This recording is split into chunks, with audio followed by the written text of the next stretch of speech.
Well, we're getting ready to fire up this new tender. It's fully wired and has a speaker and has connections. It has the proper connector at the end, same colors, everything. It should just plug in and be ready to go. And I had some stuff on my test track that I used for the tender to hook up to the transformer, and it took me a heck of a time. I had to get some sandpaper, and then I had to buff that rail out. And I thought, I wonder if is that really worth doing, the fuss with your test track. And I've just hooked up my ohmmeter here, and I've got it on the beeper. So you'll hear a beep tone when we have connectivity, okay?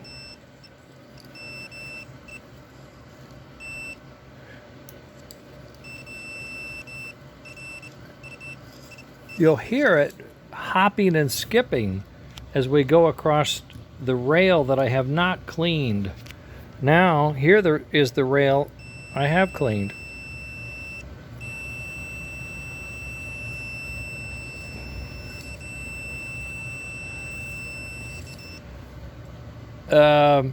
So the lesson to me was, it's test track, but you have to treat it as if it's an important part of the whole development and process. And if you don't have clean test track, you're not going to have a reliable test.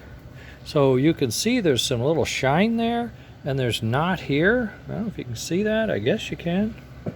So you just rub this with this Scotch-Brite is what I use, and it will shine right back up. You'll get the crud off, and you'll have continuity, and you won't have to worry about, are your wheels dirty, or is you got a loose wire. You got brand new wiring. You want to make sure everything's perfect for brand new wiring. You don't want to be chasing wiring when you got a dirty wheel or dirty track. So listen to me, and I thought I'd share it. Clean your test track, especially when you're building new machinery, and you want to make sure the machinery is working, not failing or giving you a false negative because your setup is dirty. All right, now I'm going to get on to work, set this up, see if I can see if it'll run.